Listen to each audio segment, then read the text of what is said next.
And then as soon as I put my first book out talking about dietary principles, paleo, ancestral eating, that's when the media shifted. It basically became, instead of supportive, it became aggressive. Just when you think you've like sort of dialed in these different aspects of your life, you find some new rabbit hole to go down, and you're like, oh, I can't believe I'm still doing that. Like that's a fiat thing. Once you see Bitcoin for what it represents, it ticks so many boxes of I guess the journey that I went through. What does tick for you? Because it's not going to be identical for everybody because of your ancestral biological reality, where you live and operate. To your point, these 10 other variables in your life, the stress, the relationship, the social relationships. And we showcased Indigenous Australians reversing type 2 diabetes over a 2-week period. We showcased a child with autism that changed their diet, that became, the behavior changed miraculously.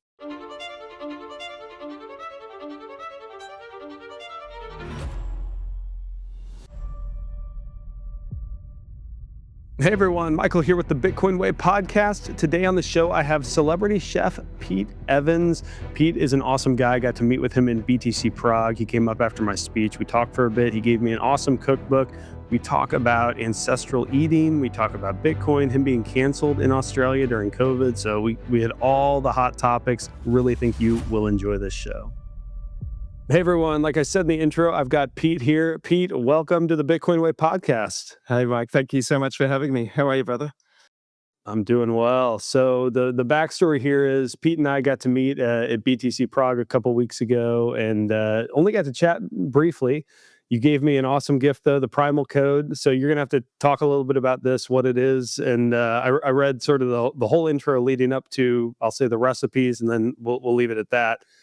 Before we jump in, I have a feeling there are probably a lot. When I looked you up online after you told me who you were, and I was like, you kind of looked familiar. I don't really follow your world, so I wouldn't have been able to put the face with the name. Tell people who you are, and then we're going to jump into why you got canceled. Sure. G'day, everyone that's watching and listening too, and pleasure to be here. Wow, that's a big question. So I guess for the USA audience that you have, I used to host a TV series on PBS for 8 years leading up to the COVID sort of shutdowns. It was called A Movable Feast. Um, Great little cooking and travel show where I would land in a different state in the United States, and I would work with two of the top chefs, two of the most well-known chefs that were good friends, and they'd take me around their local area where they get their fish or seafood, or to some farms where they get their meat from, or some beautiful shops where they go shopping for their spices, this, that, and the other. And then we'd all come together and we'd all do a recipe or two for a group of people. That's why it's called Movable Feast. So I spent 8 years traveling probably through 30 to 35 different states of the United States, and I'd spend 4 to 6 weeks per year there.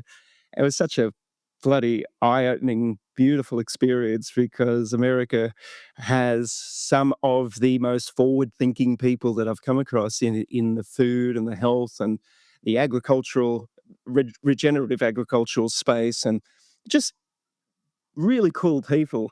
And so I got to do that. And at the same time, for the Australian, New Zealand, Canadians, UK audience, you might know me from a TV show I did called My Kitchen Rules.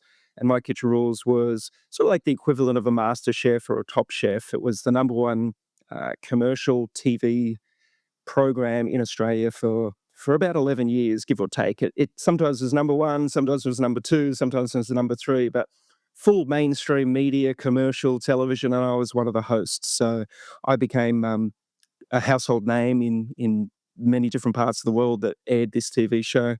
Had a couple of million followers and released 30 cookbooks or 30 plus cookbooks throughout the world, sold a million copies. And also during that period, I became really fascinated about 15 years ago. My wife and I discovered ancestral diets, and we made a documentary which we self-funded called The Magic Pill, which ended up on Netflix exclusively for 2 years globally. So no doubt tens of millions or hundreds of millions of people would have seen that. And Yeah, it's been a wonderful journey. So taking a step backwards, professional chef for 30 years, opened 5 award-winning restaurants, and then the celebrity chef sort of world came about 20 years ago, which coincided with TV shows, cookbooks, documentaries, and the like. And so fascinated about long-term regenerative health for the last 15 years, and also extremely inspired and fascinated by Bitcoin over the last 5 years was when I got orange pilled. Yeah, give or take 5 to 6 years ago. So got to speak at Bitcoin Prague this year and also Bitcoin Vegas, which was pretty cool. Meeting the Bitcoin crew, they were my first conferences, and it was such a treat. Got to meet you, and you gave such an amazing speech, brother. And yeah, thank you for that. So that gives you a little I bit of a appreciate. background to who I am. Yeah. Chef, Th sharing recipes. Okay, that's incredible. So, I mean, so many places we could take this. So, you kind of went in the reverse order. So, what happens, just so you know, most of us find Bitcoin, and then all of a sudden, like 8 months later, we're carnivores, and we don't believe anything we've been taught in history books, and we're libertarians and all these things. You found 15 years ago, you started going down this path of like a health journey.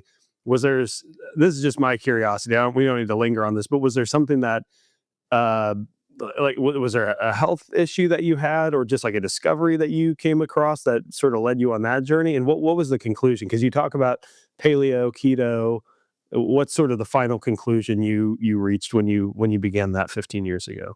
Yeah, a couple of things coincided. One was an extra chin or two here, bloating around all the different parts of my body, and Been there. been there.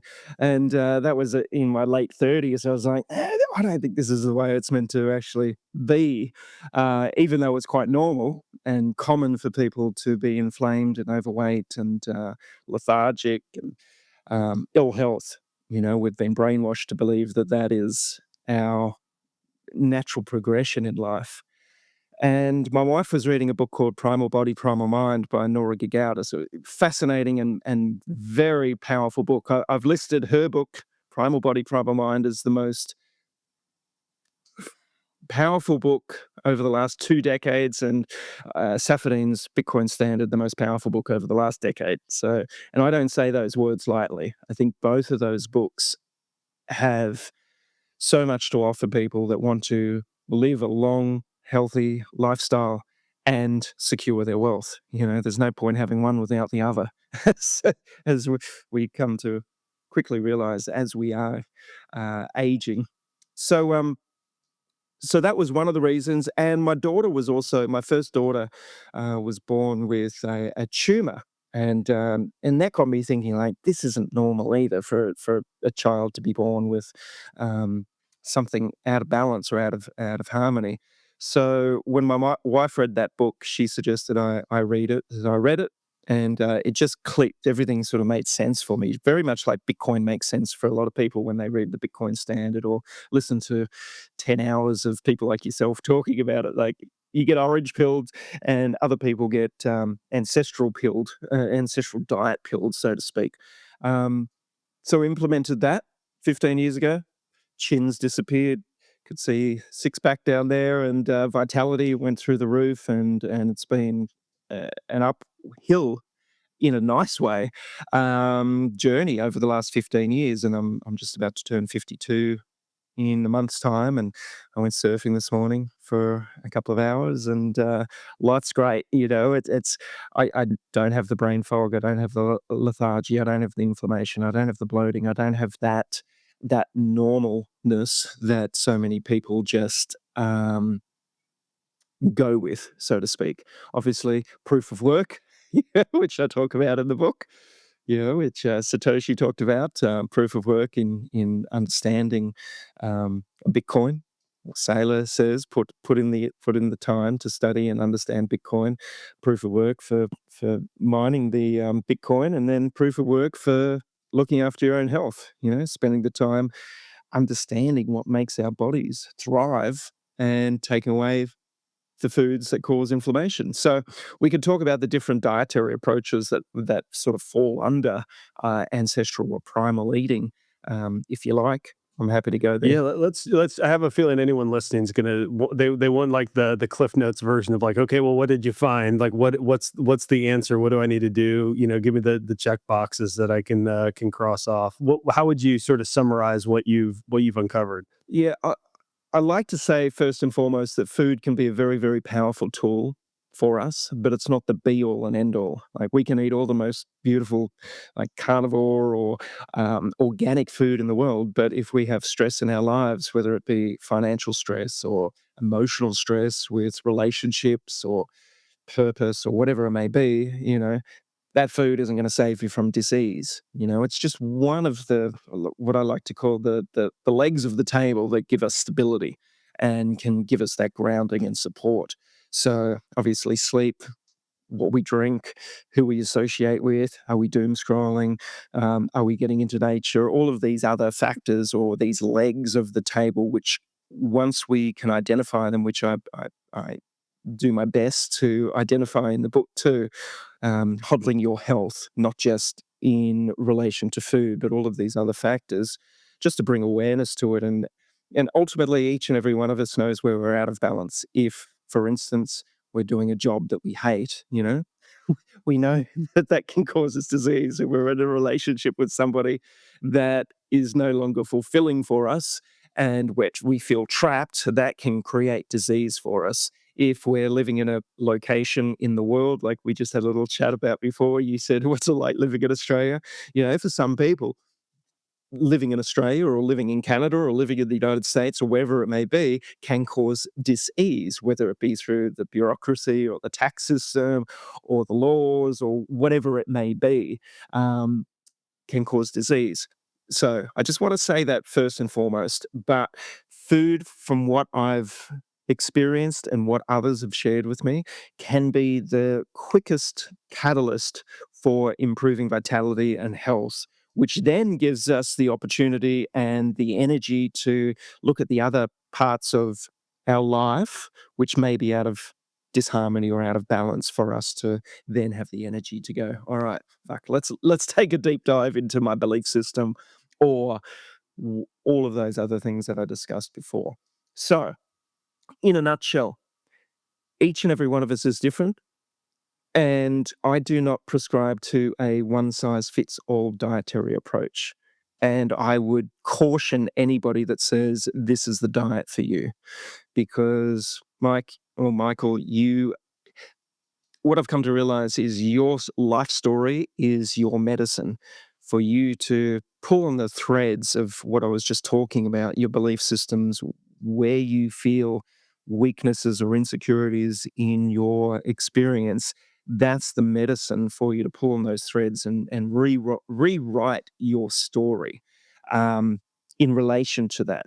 Now, for some, going carnivore might be a wonderful prescription for them for a period of time. I've interviewed many of the carnivore experts out there, Dr. Sean Baker, Paul Saladino, Michaela Peterson, and the list goes on and on. And most of them, and even Safadine, he's been carnivore for 8 years. And when I had him on the podcast, he said, I just eat meat, salt, water, pretty much. And he's thriving. Now, you do that for somebody else, and they might not thrive because of some of the other issues that we've spoken about, right? So, by definition, whether you believe in this or not, but the definition of a human being is we're omnivores. So, we can consume both plants and animals. We're not listed or defined as carnivores, and we're not listed or defined as herbivores or vegetarians. So I like to always reside into common sense and looking back at our ancestors or ancient wisdom for as long as possible and take cues from them. And the most obvious cue is we're hunter gatherers. That's what we have been for the majority of our existence. Now, where that can get tricky for people is their beliefs, whether they're creationists, evolutionists, whatever they believe, whether we come from the Anunnaki or had our DNA changed through whatever alien intervention. I mean, there's so many different theories out there and beliefs that people hold on to. I like to keep it simple. What are human beings? Human beings have evolved, I believe, from hunter-gatherers, and our biology still supports that way of eating. And if you look at the work of, say, Weston A. Price, who wrote probably the most important book of the last century called Physical and Nutritional Degeneration, he was a dentist that traveled across the world looking at tribal communities about 100 years ago. Him and his wife spent 20, 30 years studying different tribal communities around the world and discovered that they didn't suffer from chronic illness like we do as a population does now. They didn't have autism, they didn't have chronic heart disease, they didn't have cancer, they didn't have depression, they didn't have Alzheimer's, they didn't have all these diagnoses that exist today. And what him and his wife discovered was they were eating an ancestral or primal approach. They all had meat, they all gathered what was seasonal, what was local, and they combined that in their geographic location, and they ate seasonally. And when they hunted, they ate the whole animal, nose to tail. Nothing was wasted. Everything was shared. So I like to mimic that as much as possible in the modern world. Now, for some people, and this is where it becomes sort of interesting for individuals. Like I was saying, we're all so unique. So many people these days have autoimmune disease. They have heart disease, they have obesity, or they're overweight, or they have depression or anxiety, and the list goes on and on and on. So, discovering the path forward regarding food, as I outlined in the Primal Code, we have different options out there. We have Paleo, which is basically the oldest way of eating, which is hunting and gathering in a modern day world. So, including plant based foods and animal based foods, and eating nose to tail, eating good quality saturated fat. Um, People with autoimmune disease, I've got a section in there for autoimmune paleo. So, with paleo, generally what we remove as the most common inflammatory foods for the majority of people, not everybody, but for the majority of people, and this is why people seem to get a lot better with their health diagnosis when they adopt a paleo lifestyle, is um, paleo removes grains, legumes, and modern dairy, eliminates that for a period of time. And for some people, eliminating that for 3 to 6 months can put their autoimmune disease into remission. It can reverse type 2 diabetes in a matter of 2 to 3 months. And the list goes on and on. Increase mental clarity, brain fogginess can disappear, mood behavior or behavioral changes can happen quite rapidly as well.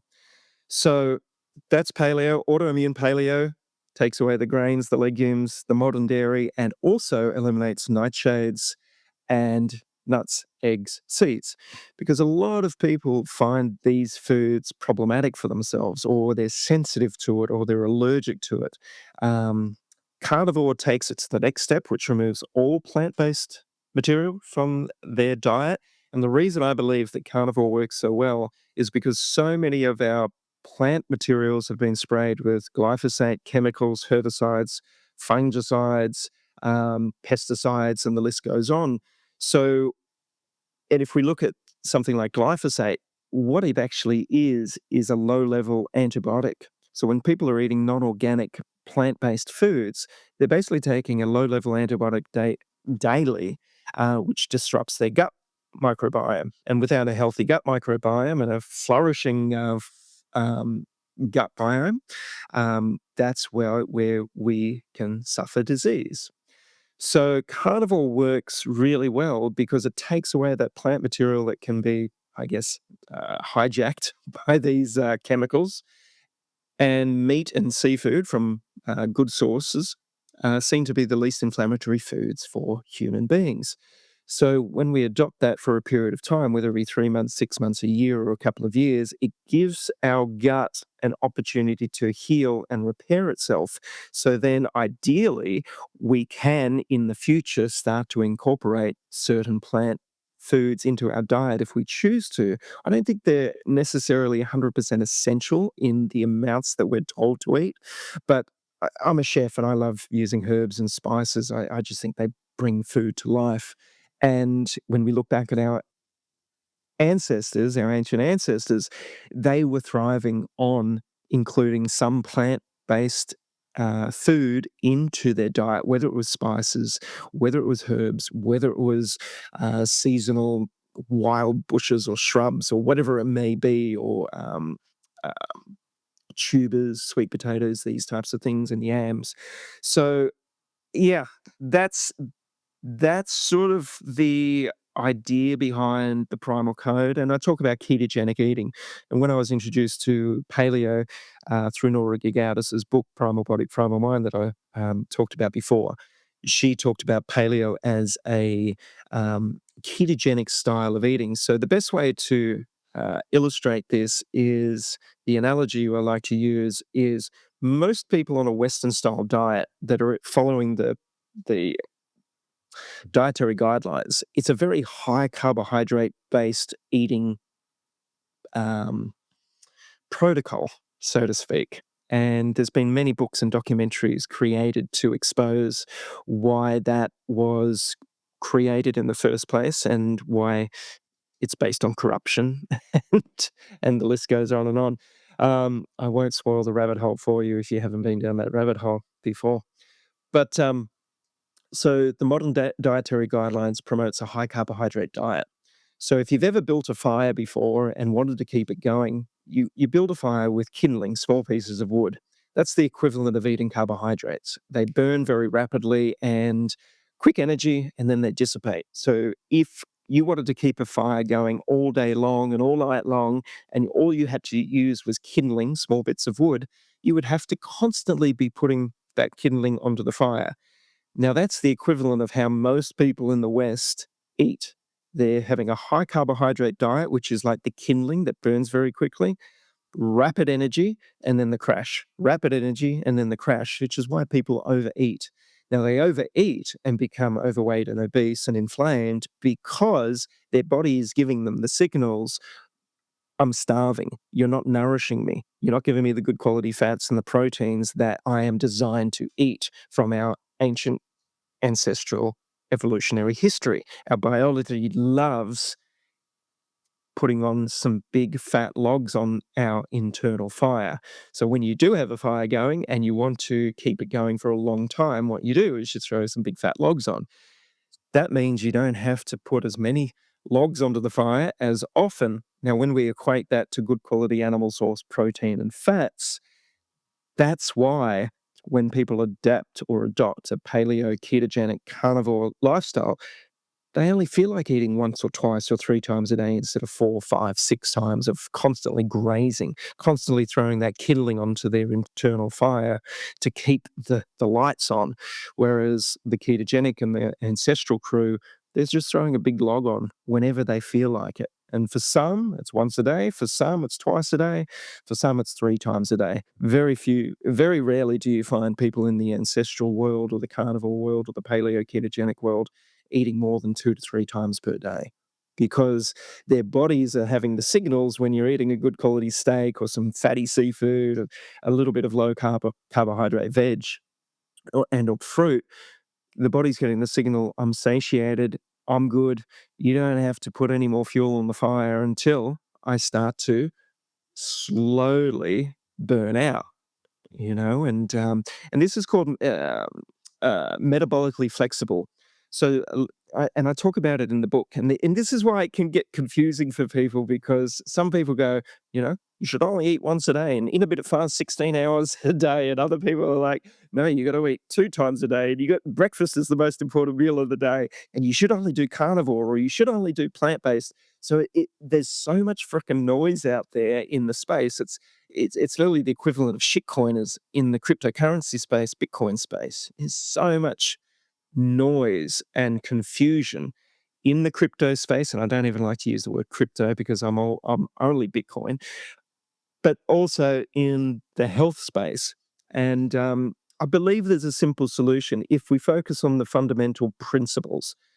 and this is how I teach people. My wife and I run a wellness retreat, which we do cooking retreats and wellness retreats. And I say, if you can just fill your plate with the most beautiful, well-sourced meat and or seafood, and if you can tolerate it, have some veg or some fruit or some herbs or some spices, but don't make the vegetables the main part of your meal, you know, you will get satiated, you will feel great, you won't get bloated, and you will feel $1 million or 10 Bitcoin, um, and rinse and repeat. And then you might want to try intermittent fasting if you've never done it before and skip a breakfast or skip a dinner once a week. And if you feel good like that, maybe next week try it 2 times a week and see how that goes. I generally eat once or twice a day, and I feel better when I eat after my surf. And I surf most days. My first meal is usually at midday. My last meal is usually at 4 or 5 o'clock, and that's it. And but that works for me. Whereas other people need to feel like they should be eating more, depending on your um, physical activity and what you're wishing to achieve. If you want to build huge muscles, eat more, eat more, eat more food and work out more. And you might find that fire needs more fuel because of your external workload, or if you're working out of the field, farming or doing something strenuous, you might need to fill that fire or build that fire a little bit more often than someone like me who just cruises on a surfboard and comes back and doesn't really do too much physical activity. Yeah, no, I love that. I think for anyone listening, one of the things I've learned is that uh, because to your point, there's so much noise around health, diet, all of these topics. You really do have to kind of figure out what works for you because, and sort of there's a part of me that has this propensity to assume, well, humans are effectively all the same, like biologically, we're all very similar. But I mean, ancestrally, we grew up at different altitudes. We live at different altitudes today, or sorry, different latitudes today, and different altitudes, right? So we have different local foods. We have different ability to consume more amounts of meat or less amounts of meat, or probably more specifically, more fruits or things like that. If you live in the Arctic, you're probably not. You're probably going to eat pretty much meat or seafood or what have you. Exactly. So I think there are those considerations. What I've learned is because I did carnivore for 18 months or so, it felt really good until I didn't. And I don't, I'm not quite sure if it was, well, maybe my macros were off, but I don't have to think that hard about it, right? Like, I mean, ancestrally, you're not counting macros and calories and that sort of thing. And so, the benefit I experienced on carnivore was my addiction to like sweets was completely broken, and I mean, I could just slam a pack of Oreos or you name it, I could do it. And so carnivore really benefited me in that way. As I started reincorporating, I haven't eaten vegetables, with the exception of, I guess, some roots. So occasional potatoes, mostly sweet potatoes, but basically fruit, raw honey, raw milk, and meat, and a mixture of some liver, kidney, and beef heart in there. That seems to work best for me. I try to go local, organic, all of those things best I can, but it's still kind of figuring out what's this like what does tick for you, because it's not going to be identical for everybody because of your ancestral biological reality, where you live and operate. To your point, these 10 other variables in your life, the stress, the relationship, the social relationships, your work, all of these other things that impact you might demand different things of your body to varying degrees. So I think that's really smart. So, Pete, you haven't. All of this seems very practical. You haven't said anything real controversial, and yet you found yourself banned, canceled in Australia. Can you tell the story of what happened, when it happened, why it happened, and sort of the fallout you've experienced? Yeah, it was interesting. It was COVID that really brought it all to a point of cancellation. Yeah, yeah. But but interestingly enough, um, as I mentioned, I was hosting one of Australia's top TV programs on commercial television for quite some time. And previous to talking about dietary health, um, I was left alone. I was celebrated and just like other celebrities just kid next door doing well, and celebrated. And then as soon as I put my first book out talking about dietary principles, paleo, ancestral eating, that's when the media shifted. It basically became, instead of supportive, it became aggressive, and the slanderous articles started coming out 15 years ago or 14 years ago with the release of my first book about ancestral eating. Um, because that book went to number one in Australia, in not only in cookbooks but in nonfiction for the whole year. So it was quickly denounced, and there was a concerted effort, PR campaigns from the dietitians associations, no doubt possibly as well from the medical associations, to plant doubt into the general public or the population's mind that I was spreading dangerous information by telling people exactly what I was just telling you, which you see was, yeah, it's pretty fucking practical. Makes sense. Makes Yeah, it sort of sense. makes sense, looking at our ancestors, they didn't suffer from ill health. Why don't we try to mimic them in the 21st century? Like, eating organic, supporting regenerative farms, eating sustainable seafood. If you're going to eat fruit and veg, look for organic, spray free. And they had, and obviously modern dairy. If you can find raw dairy, if you can tolerate it in its best possible form. Some people are really uh, sensitive to even raw dairy or any type of dairy. So, but if you can tolerate it and you thrive on it, then go for it. But yeah, so the attack started sort of coming thick and fast through that period, and I released many books, and then I mentioned the documentary The Magic Pill when that was released, and it went global, and we showcased Indigenous Australians reversing type 2 diabetes over a 2-week period. We showcased a child with autism that changed their diet, that became the behavior changed in miraculously so many beautiful ways.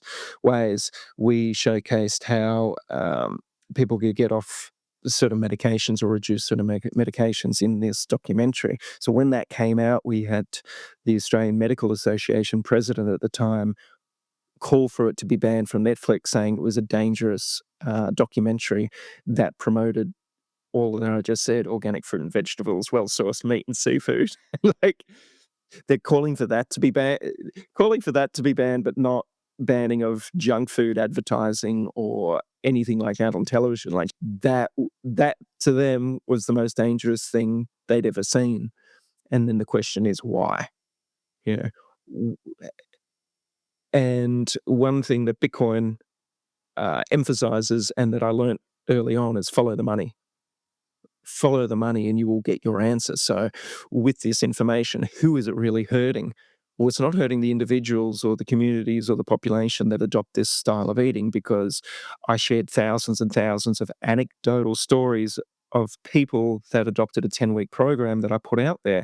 I had 100,000 Australians opt in to do this 10-week program, and out of the 100,000 people that did this over 10 weeks, not one person said they got sicker or became unhealthier or became sicker over that 10-week period. What I did get from those 100,000 people is I shared thousands of stories of people improving their health, getting off pharmaceuticals, reducing pharmaceuticals, miraculous stories, right? So the question is, who is this hurting? So if 80% of chronic illness is lifestyle related, and the mainstream media will have you believe that lifestyle is your fitness, that you need to be out there running marathons and going to the gym 5 days a week. Nothing wrong with that if you can, if you're adapted to that sort of training.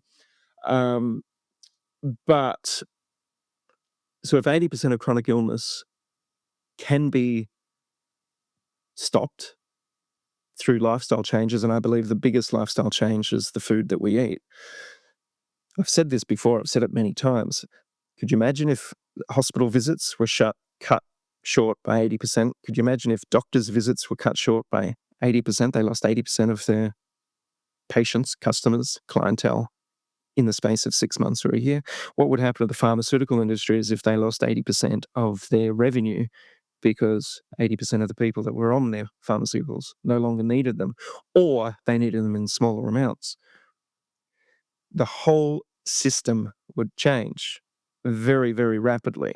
The healthcare system would change, and we're seeing the inklings of that with Bobby Kennedy Jr. in his role as head of Health and Human Services. And even today, he was interviewed by Tucker, I think it was today, Tucker Carlson, and he was sharing some pretty powerful insights that a lot of us have known for a very long period of time.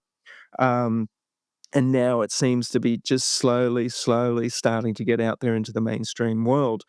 Um, so this is who it hurts. It hurts the pharmaceutical industries. It hurts the medical associations. It hurts the doctors' associations. It hurts so many people in their chosen fields, which hurts the bottom line of their industries and their take-home salaries. So COVID came along, and I was pretty much one of the only high-profile people in Australia to speak out. I saw there were others in United States that were speaking out, but here in Australia, I was sort of a lone wolf. I mean, there were many people speaking out, but they didn't have the platform that I had. So yeah, I was urging caution and basically calling it a scam and a hoax. The mask wearing, the social distancing, the intended vaccine rollout that was coming. That just use common sense. You know, they want to lock us inside. What's that going to do? It's going to create instability for us, insecurity, fear. It's going to take us away from being in nature. It's going to take us away from human connection, which is what we talk about in the books, and we know brings great health to us. What's wearing a mask going to do for us? It's going to be problematic for us. There's so much evidence out there that shows that wearing a mask is just not great for our long-term regenerative health.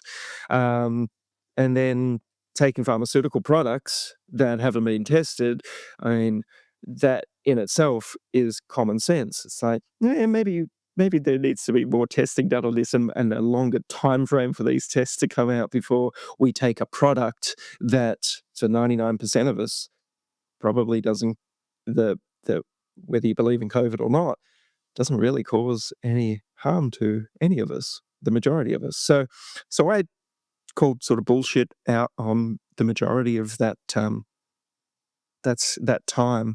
and that didn't sit too well with with the authorities over here, and then Facebook So, and so what was the Instagram. fallout? Banned on social media? Did you lose professional opportunities? I imagine. What was the Yeah, banned, climax? deplatformed off Instagram and Facebook, and I had 1.75 million followers on Facebook, 350,000 on Instagram. Um, I wasn't on Twitter or X. Lost 15 business partnerships, and yeah, the list goes on and on. And but yeah, it brought me to Bitcoin, so I'm grateful for that, because once you see Bitcoin for what it represents, it ticks so many boxes of I guess the journey that I went through to go, okay, there actually is solutions out here um, for people that are wishing to create a better life for themselves, that removes themselves from another corrupt system. And the health system, unfortunately, there is a high level of corruption in there, just like the financial system. Um, I don't need to tell you, but we understand that there are mechanisms at play that have been in play for a very long time, and the journey that I went through really took me down a deep path of. I never wanted to really understand money or finances or wealth in that regard. Um, but being forced to look at this, and then seeing what happened through that COVID era, through the Canadian truckers, for instance, their protest, and other people's bank accounts being frozen, everything sort of directed me and many others to what is Bitcoin. and what does it represent, and is this a solution for humanity? And I honestly believe it is. I'm all in on Bitcoin because, as Sailor says, you should study it for 100 hours or 1,000 hours. I think I've done 10,000 hours over the last 5 years. And I'm still in my infancy of understanding it, the many layers to Bitcoin. Yes. So, yeah, I couldn't agree with you more because like I said, I've been in Bitcoin 3 years, and I feel like all I'm doing is playing catch up. Sometimes you just can't read enough books, listen to enough podcasts to like fully appreciate the revolution that it is. So I'm guessing. So we met because you came up to our booth after I spoke. It sounds to me so the general premise for anyone who, wasn't at BTC Prague, I don't think my speech will be out by the time this podcast comes out. The premise was the importance of using Bitcoin as money, as currency. Like, we need to build this circular economy, not just, I mean, hold it. I think savings is a use case, but I think it's an incomplete use case, and we need to build this future that we wanna see. But I wonder if maybe what resonated would have been, um sort of my premise of beyond saving in Bitcoin, spending in Bitcoin, taking self custody, like opting out of the fiat nonsense, opting out of the fiat world. And so I gave like some examples of, we've removed our kids from the education system, we've opted out of fiat health insurance. I mean, all the like my diet has obviously completely transformed. The amount of sunlight I get without any sunscreen ever is, I mean, just it's an order of magnitude larger than it had ever been. And so there are all these like small changes that I think individuals can make that that set you 1 degree further removed from all of the bullshit really that you're talking about here. And there, what I've discovered, and I'd be curious if this is your experiences, just when you think you've like sort of dialed in these different aspects of your life, you find some new rabbit hole to go down, and you're like, "Oh, I can't believe I'm still doing that." Like that's a fiat thing. Time to, learn about this new thing. And for me, like right now, it's what were we lied to, what were we lied to about in our history books, and these other things. And so it feels never ending. I'm curious, like, are there other besides diet, health, some of the things we've talked about in more detail, and obviously follow the money broadly? Are there other like rabbit holes that Bitcoin's taken you down in the last 5 years? Yeah, I'm fascinated by the Jason Lowry software um, thesis. Yeah, for my head to wrap. I wouldn't call myself an academic. I, I, I was really good at maths at school, mathematics. That was where I excelled in my wheelhouse. But a lot of the other subjects that I learned at school and studied at school, they didn't really interest me. And it's fascinating that Bitcoin is obviously one part of it is math, so it stimulates that part of me that really loves systems, organization, one block every 10 minutes, the whole clockwork system of it. I love that. I get off on that type of thing, And the other rabbit hole, so Jason Lowry, the software, because, yeah, fuck. When I flew to Prague, I flew from Brisbane in Australia to Singapore for a night, then to Dubai, and then Dubai to Prague. And it was interesting. When I was flying to Dubai, the shit that was happening between Iran and Iraq and the United States was going on, and the planes were diverted, and then they were delayed. And I'm like, fuck, I'm in the Middle East, going to Prague, but I'm in the Middle East for a day. And just that those thoughts, like there's wars going on in the world, like just there, like an hour by plane, half an hour by plane away. People are bombing each other. If you believe in that, that's happening. Which there's great evidence that would say that's real. And it's not AI or manipulated or CGI just to create the illusion of war, even though some people probably believe in that type of thing, you know. But where I'm going with this is, it's 2025. There's people bombing people in different parts of the world and murdering people in these wars of tribal wars or land-based wars or religion-based wars or fucking whatever it is. And we've been doing this shit for a very fucking long time. Like a long time. Tribal Yeah. fighting and blah, blah, blah over just possession and property and land and resources and religious beliefs. And it's just, for me, it's beyond ridiculous that this still exists. And when I read and try to conceptualize somebody like Jason Lowry talking about soft war and that Bitcoin potentially has a role in diffusing some of this, if not all of it, and that's to be seen. I find that such a fascinating thing that Bitcoin may help find a solution or create the solution. Like that to me, because what else is there, except more of the same, like throwing toys at each other because tantrums over religious ideology or property borderlines, and it's a mess. How do you fix that? Yeah. Is Bitcoin the answer?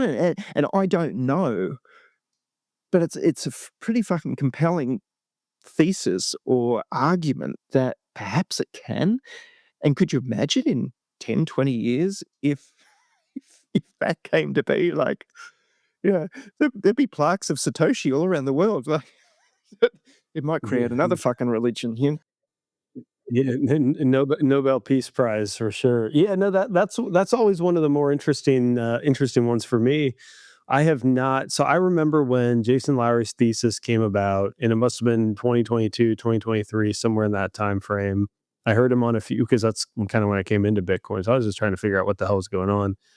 Um, I remember thinking this guy seems really smart, and it made sense, and he got so much backlash. I think there are a lot of people like us who find it very intriguing, but he got a ton of backlash from people who I would have assumed were like, "Oh yeah, this makes a lot of sense." I think there seemed to be like an issue with the way like like the terminology, like the war based terminology and like his you know, Bitcoin is protected under the Second Amendment, the Yeah. right to bear arms here in the US, not the First Amendment. And so it was like, I think people felt like they were he was dumping on their peaceful revolution. It made it sound warlike. When I think at the end of the day, his thesis was, as you described, like, no, it could diffuse war. To me, that's a really interesting one because war seems to be this well, first of all, it's ugly and messy and deadly.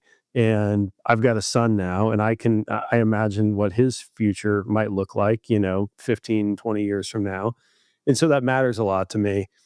But really, like at the end of the day, what just had never crossed my mind, to me, like the concept of war, especially war in the Middle East, it was like, yeah, well, we breathe, and also there's war in the Middle East, and like that's just the way of the world. Never occurred to me that the only way that these sorts of things are funded is by more debt, more money printing.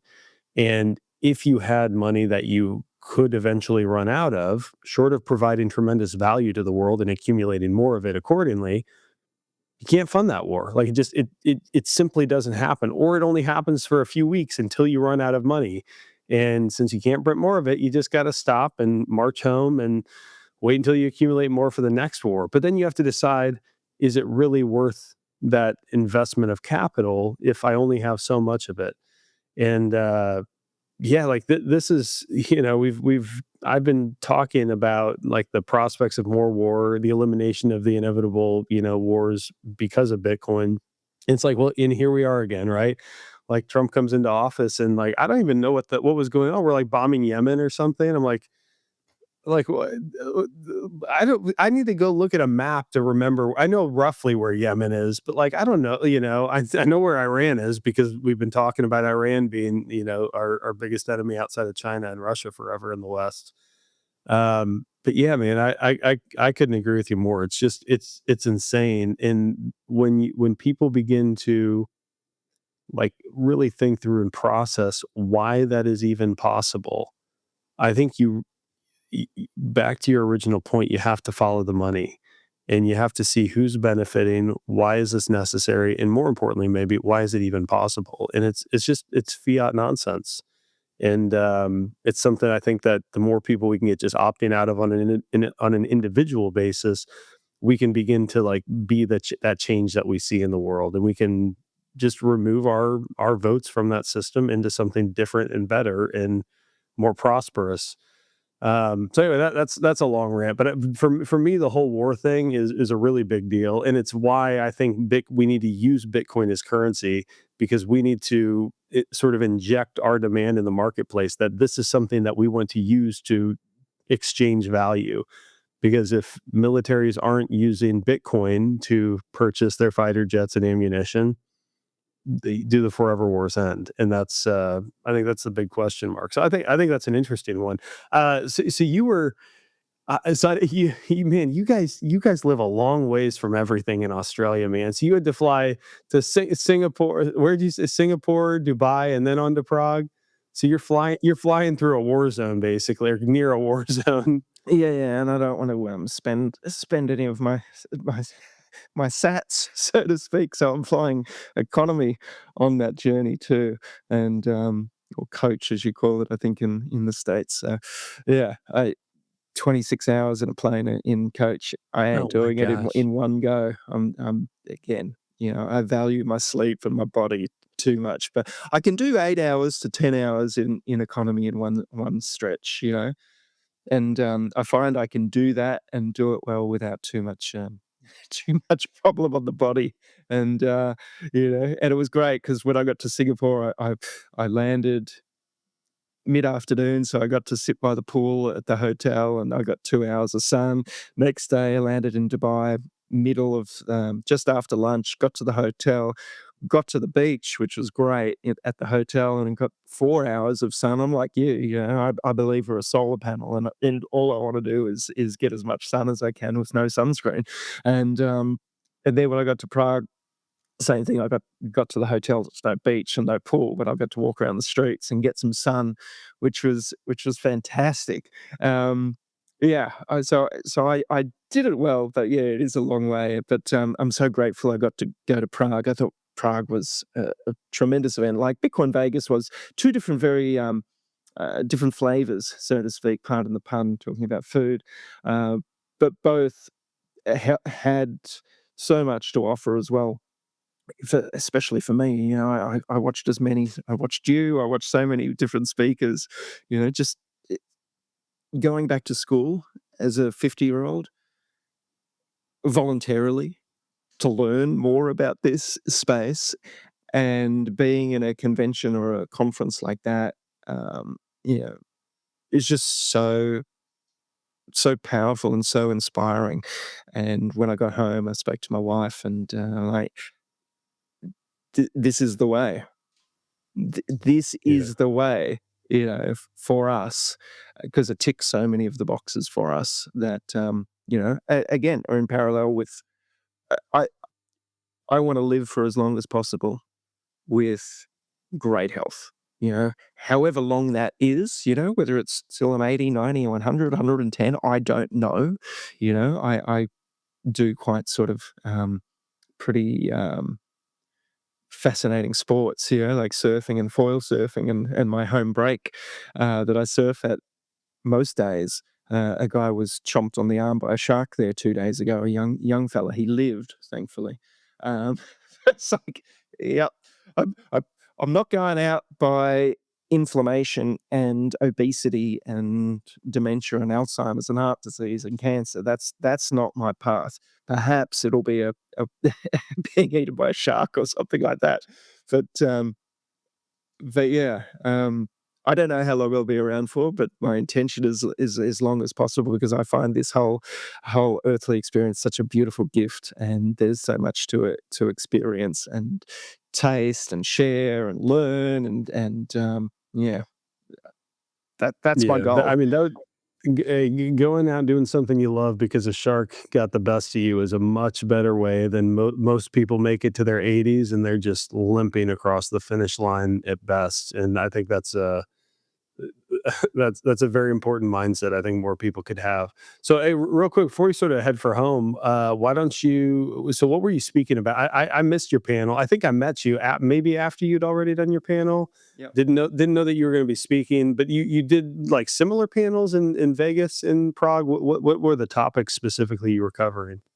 The one in Vegas, I was on a panel on the Genesis stage, and it was with Dr. Sean Baker, also Okay. um, uh, Matthew Lysiak, wonderful author Yeah, who wrote Fiat food. Fiat Food. Yeah, I'd Yeah, interviewed yeah, him before, and I'd interviewed Dr. Sean Baker before, so I felt like I was in great company. And there was that's another cool. fella there, Doug from Okefenokee or Kanofi, yeah, farms Okefenokee Farms. just Yeah, north of Florida. So we had a panel talking about hodling your health, basically, and choosing wisely, through that orange pilled um, paradigm in relation to food and health, and perhaps where you choose to live, and the way in which you choose to look about around your health. So that was more a health focused uh, panel. The one in Bitcoin Prague was more about freedom technology being cancelled, going through that whole process of censorship, and then you know rising from the ashes like a phoenix. Because I'm of the firm belief that one, we create our own reality. So I created being cancelled for the journey that I've had to go on, and grateful for this journey. And then also the impetus from going through these sort of experiences to um, not reinvent ourselves, but re-express ourselves in the way that feels authentic to us. And this book was I spoke to my mate Alex Svetsky, who orange pilled me, who spoke at Bitcoin Prague on the stage. I said, "What do you think about a book tying in health principles and ancestral diets and Bitcoin?" He's like, "Yeah, if you feel like doing it, do it." So I spoke to my wife. I said, "I think this is my next thing I'm going to do. I'm just going to self publish it, and I'll just put it out there." And just going through the self-publishing of a beautiful cookbook with photos of recipes for every recipe. There's some I was gonna ribs. say, yeah, this is not like a lightweight, No. like you put this is proof of work right here for Oh, yeah. you can buy this on Amazon, right? Or It's like on any of your Amazon, Barnes& and Nobles. It's okay. expensive as a hard copy because it's print on demand. I didn't print 1,000 of them for because the printing costs come down, because I do not wanna ship people their books. That's not for me. I choose my time wisely. But if anyone wants it in hard copy, it's like $80 US, which is expensive, I know. But Apple iBooks as an ebook, I think it's like $9 or something, $9 or something like that. So if you don't need a hard copy, which most people don't, but if you want one, it's a really nice hard copy book for your coffee table, and you could have the first Bitcoin recipe book, and I promise you there is no Bitcoin cakes or fucking orange looking food in there. I didn't go down that path. I wouldn't do it to you. I have too much too much respect for Bitcoin to to to ruin it with some cheap, cheesy looking fake food. This is just Yeah, about no, no, real it's authentic food. some of the recipes, I mean, they really do look incredible, and you cover a lot. Like I just opened it to lamb, which is something I love, but I don't eat often enough. Little bit, I haven't looked real hard, but for I'd love to find some quality local lamb around here because it's one of my favorites. I tend to just go for simplicity. So the benefit you've given me, besides the fact that you signed this for my whole family, gave it to me at no cost for me to bring home from Prague, which I deeply, deeply appreciate. I feel like I now have like the toolkit to very quickly like begin mixing up my meals a little bit in a way that I just usually don't. I usually just go for simplicity. We've got young kids, so often we're a bit expedient in sort of the manner in which we prepare for dinner. We always focus on protein, fresh fruits, that kind of thing. But we could probably spice up our dietary lives a bit. So I would encourage anyone check out the Primal Code. I will So just I say, got one more question. I'll Yeah, throw yeah, this in go, as go, go. well. You're not to be a blatant seller or anything, but that came No, out this year, that's why Healthy we're here. Food for Healthy Kids, which is Oh, a book I I released know. in the United States, which is cheaper to buy because that was with Skyhorse Publishing and Children's Health Defense. So Bobby Kennedy Jr. is a friend of mine who helped me get this over the line with Children's Health Defense, and that's really for any new parents or people that are wanting to start a family. So there's baby food recipes in there, toddler food recipes, children's food, that type of thing. And it's all based on an ancestral approach to eating as well, with a wealth of information in there. So Skyhorse Publishing, who did that with us, they released Bobby's book on the real Anthony Fauci too. So, and I've got a book coming out later this year with them, which will be published, so it'll be cheaper again, which will be the first Maha cookbook that comes out in a couple of months too. So, Oh, very cool. check that So out. do you just love, I mean, you've published a ton of books. Do you just love writing, or do you just feel like, do you have something that you're like, okay, here's the next thing I have to say. I need to put this into the world, or is it maybe a combination of the two? Yeah, it's a huge question, and I think it's one that many people struggle with. Purpose. Um, I'm of the firm belief, and this is just my belief. If it doesn't resonate, please let it go. But our purpose here on Earth is to express ourselves creatively in whatever expressions they are. You know, and for me, it's food and writing and interviewing people on my own podcast and sharing information, making documentaries. That's what I love to do. And I love to surf, expressing myself creatively in that realm as well. Um, for others, it's gardening, it's physical activities, it's art, it's music, it's whatever, and I honestly believe the more time we can spend expressing our creative talents and pursuits and being curious about life, then the more flexibility and joy and youthfulness we will have.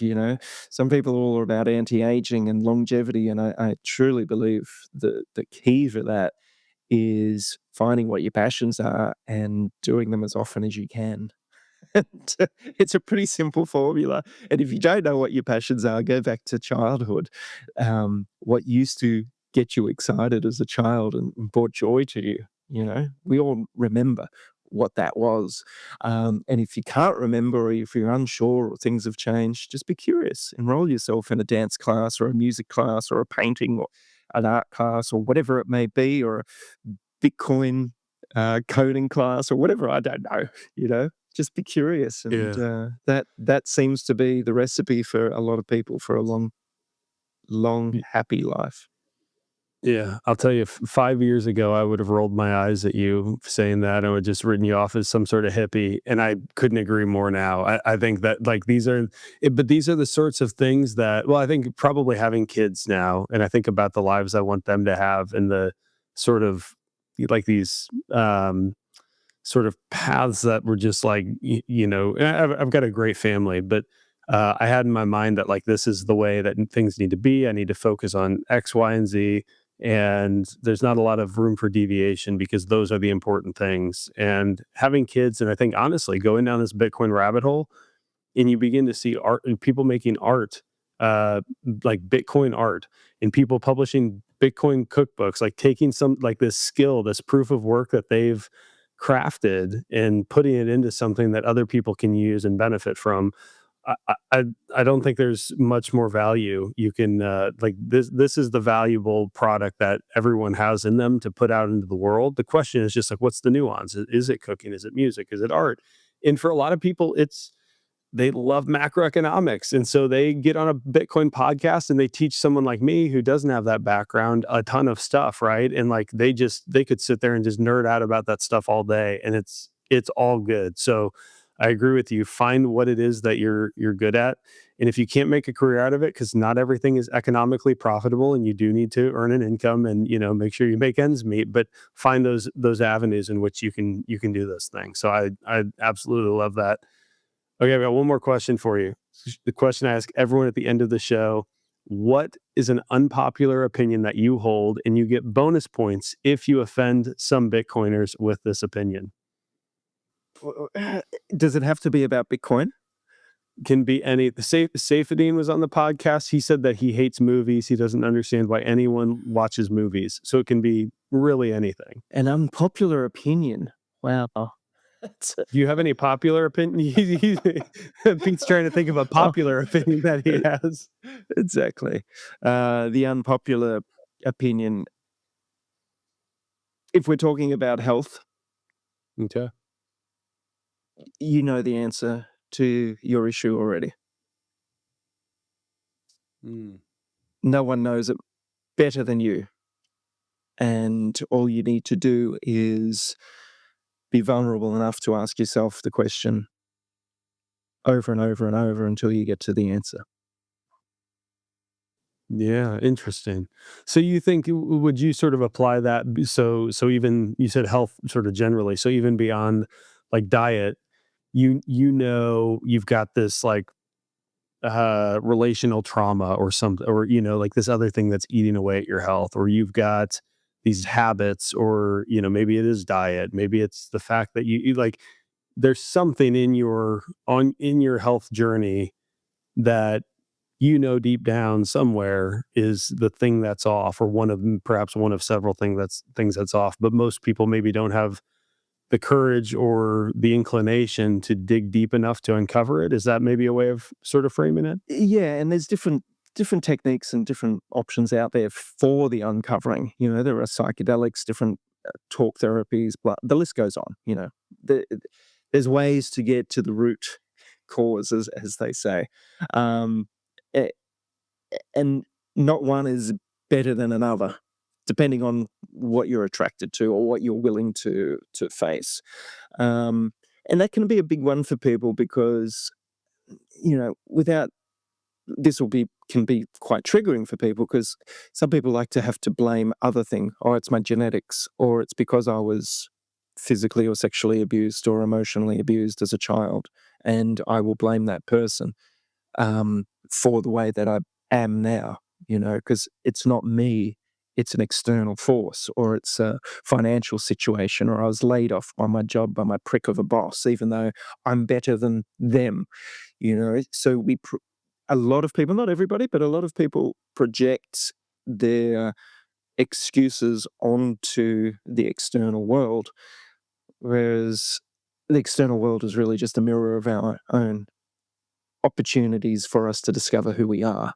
You know, all of these instances in our life that we have created or we believe have happened to us are just invitations to identify why that triggers us or what that experience is that it can offer us to overcome or, I guess, bring into a state of neutrality. I mean, this is probably we could do a whole nother podcast on this because this is something I love talking about, but it's very hard to sum up in a minute or two.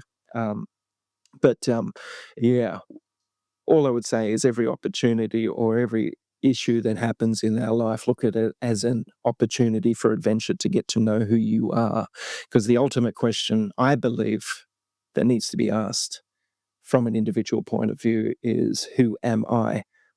Who am I without my inherited or adopted beliefs from my parents, my family, my culture, my religion, my geographical location in which I was born, my race? Who am I? And we can get to a fundamental base truth of who am I, and I'll leave it there because that's the mystery for each and every one of us to work out, and ultimately, it's one answer. But I'm not going to give I you love that it. answer. We'll have to have you back, and you can elaborate more, and we can dig into that. Pete, this has been so much fun. Why don't you give a handoff? Tell people where they can find you, your books, anything else you want to share. uh, for sure. I'm back on Instagram as Chef Pete Evans, Congrats. and I'm on X. I only joined X like a few months ago. Chef Pete Evans X, I think it is on there. I don't really post too often anymore. I just share some recipes here and there. Um, that might change in the future. I don't know, but at the moment, I'm laying low. Um, and that's probably about it. And if you want any of the cookbooks, just type in Pete Evans cookbooks into Google and Amazon or Barnes and Noble or Apple iBooks or wherever. And they're collector's items. When I was cancelled, they destroyed most of my books that were in print, like proper modern day book burning, which I thought was pretty interesting It's a to badge of witness. honor, my friend. Yeah. But I want to thank you, Michael, for having me. I never expected to be on your podcast. When I gave you the book, I was just inspired by your talk. I came from the heart, and it no doubt penetrated a lot of people's hearts that were in the audience. And thank you to everybody that's tuned in today. And please, again, anything that I've said that doesn't resonate, let it go. I'm not wanting to change anybody's point of view, but eating well does seem to tick a lot of boxes, just like Bitcoin does.